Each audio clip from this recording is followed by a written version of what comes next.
आम आदमी पार्टी की राज्यसभा सांसद स्वाति मालीवाल के साथ जो शीश महल में दुर्व्यवहार हुआ था, पिटाई कांड हुआ था, उसको लेकर के बीजेपी के विधायक तरविंदर सिंह मारवा ने बड़ा खुलासा किया है।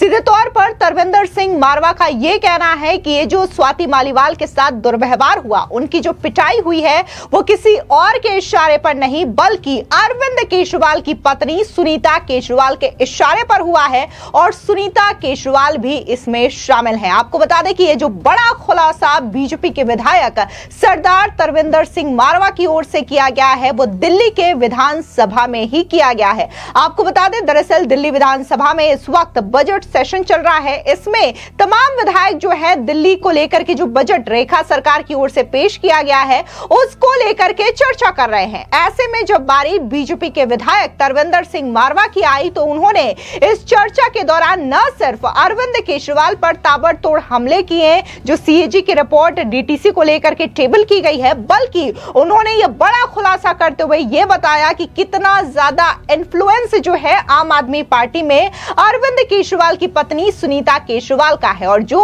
स्वाति मालीवाल के साथ दुर्व्यवहार किया गया शीश महल यानी कि अरविंद केजरीवाल के ऑफिशियल रेजिडेंट में वो किसी और ने नहीं बल्कि खुद सुनीता केजरीवाल की ओर से करवाया गया था। आप भी सुनिए क्या कुछ तरविंदर सिंह मारवा ने कहा है स्वाति मालीवाल के दुर्व्यवहार केस को लेकर।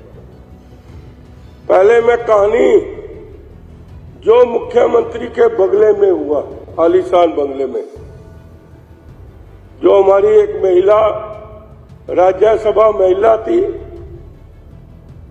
अखबारों में क्या क्या छपा, लेकिन मैं आपको असली बात आज सुनकर आप अचंभव में हो जाओगे कि वो कहानी कुछ और थी। वो कहानी कुछ और थी क्योंकि जो वहां पर कांड हुआ है, मैं चैलेंज से जो मैं इंक्वायरी निकाल के लाया हूं अध्यक्ष जी, वो केजरीवाल की मिसेज ने करवाया था। ये भी मैं आपको बताना चाहता हूं। उस कांड में अगर कोई शामिल था तो केजरीवाल की मिसेज शामिल थी, क्योंकि जो सेक्रेटरी था जो जेल होके आया 2 महीने, वो केजरीवाल की मिसेज के कहने पे हमेशा चलता था जी। और उसी ने, क्योंकि मैं राज थोड़ा भयानक है, नहीं भयानक है, मैं खोल नहीं सकता क्योंकि इसमें महिला इन्वॉल्व है। अगर मैं खोल देता तो आप भी अध्यक्ष जी, लेकिन आपको मैं आपके कमरे में आके जरूर बताऊंगा, ये बात जरूर बताऊंगा आपको अध्यक्ष जी। जो कट्टर ईमानदार अपने को कहता था, जो जगह जगह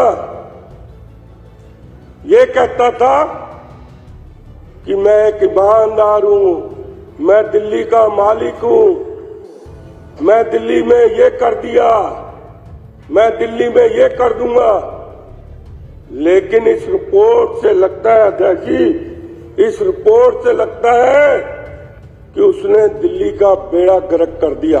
आपको बता दें, इसके अलावा सीधे तौर पर तरविंदर सिंह मारवा ने यह कहा कि कैसे अरविंद केजरीवाल ने अपने शासनकाल के दौरान दिल्ली का बेड़ा गर्क कर दिया। उन्होंने यह भी कहा कि शराब घोटाला कितने करोड़ रुपए का हुआ है और इन घोटालों के पैसे कहां हैं, मुझे सब कुछ पता है। सुनिए क्या कुछ कहा सरदार मारवा ने। अगर भेद खोलने लगे हमें, और मैंने उस दिन कहा था ना अध्यक्ष जी, कितने हजार करोड़ रुपया जो इसको मिला शराब घोटाले में, वो कहां गया, ये भी सिर्फ मुझे ही पता है, लेकिन आज मैं बता नहीं रहा अध्यक्ष जी, क्योंकि बार बार कहेंगे मरवा साहब।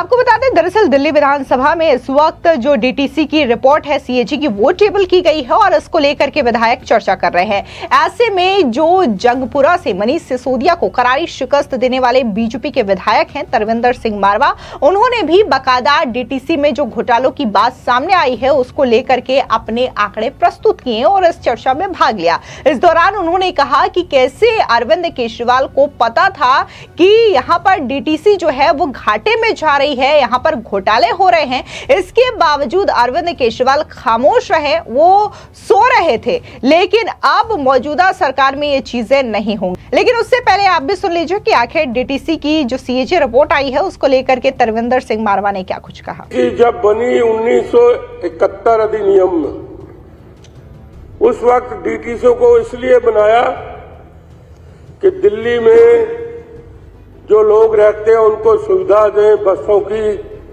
क्योंकि लोग पैदल जाते थे, उस वक्त बसें कम होती थी। मैं भी जब ट्रक पे लेकर जाता था, यहाँ से जंगपुरा से छतरपुर महरौली होते हुए पहाड़ों में जाता था, तो मुझे एक सिंगल बस नहीं, सिर्फ मुझे साइकिल भी नहीं दिखाई देती थी। वो भी समय था।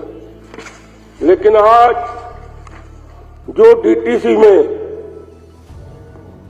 इन्होंने 11 साल में जो डीटीसी की हालत सुनी है, ये मैं नहीं कह रहा, ये सीएजी रिपोर्ट कह रही है, मैं नहीं कह रहा, ये सीएजी रिपोर्ट कह रही है कि इन्होंने डीटीसी को अनदेखा किया है।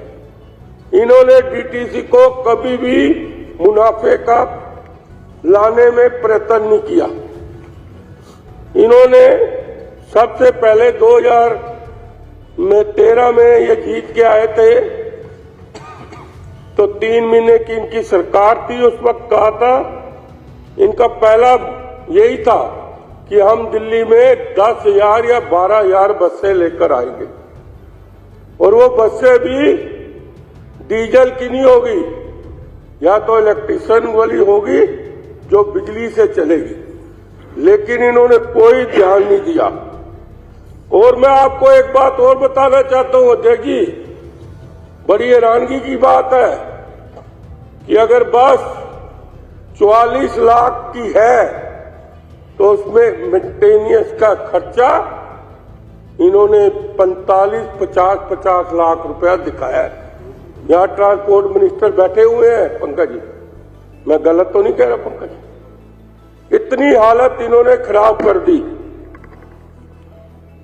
बसों को इन्होंने, क्योंकि जो झूठा केजरीवाल था वो प्रधानमंत्री बनना चाहता था, वो प्रधानमंत्री बनना चाहता था। उसने, क्योंकि दिल्ली में पूरा हिंदुस्तान का नागरिक आता है, रोज यहाँ पर 2-3 लाख बाहर से लोग आते हैं और अलग अलग स्टेटों से आते हैं।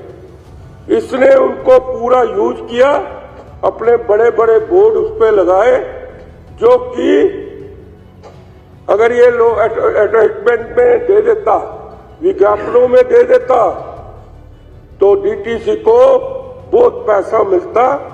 लेकिन अपने आप को प्रधानमंत्री साबित करने के लिए इसने उनका यूज किया। अब आ जाओ घाटे की बात।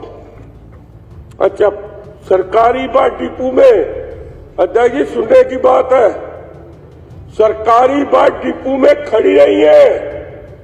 देखो कितनी बड़ी बात हुई है, वो खड़ी रही है और प्राइवेट बसों को ज्यादा मुनाफा देने के लिए प्राइवेट बसें रोड पे ज्यादा नजर आती थी, और जो डीटीसी की बसें थी वो वहां पर खड़ी रहती थी।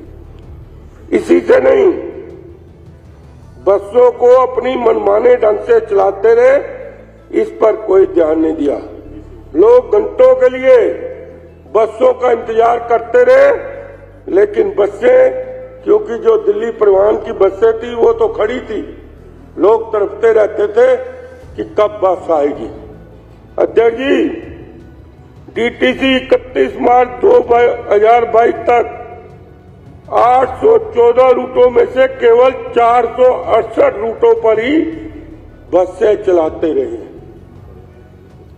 और इन रूटों पर डीटीसी की अपनी लागत भी नहीं निकल सकी।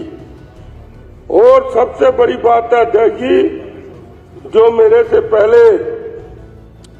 हमारे सीनियर सतीश उपाध्याय जी ने बात कही कि डीटीसी को जो घाटा हुआ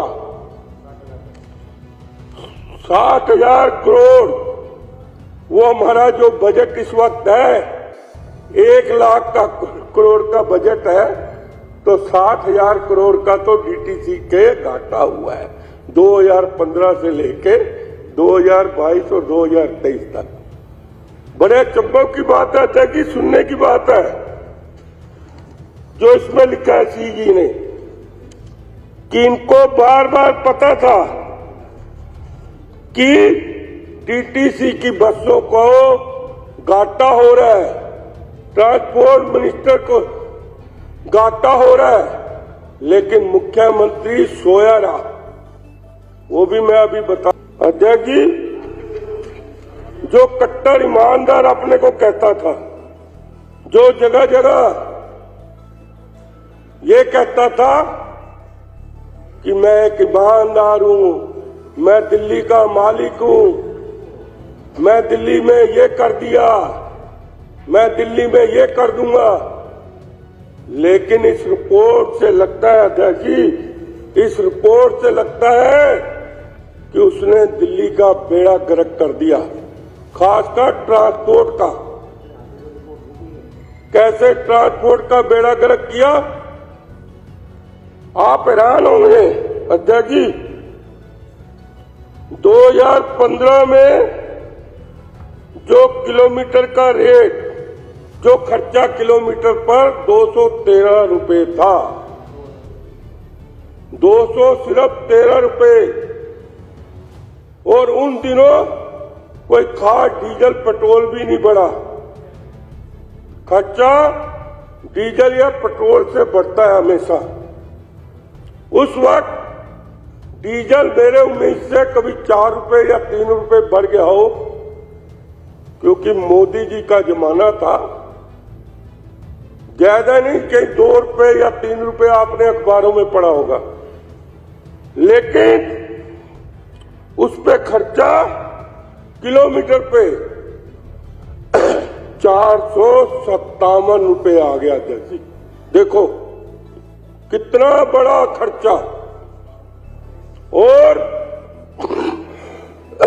सबसे अध्यक्ष की बात यह है कि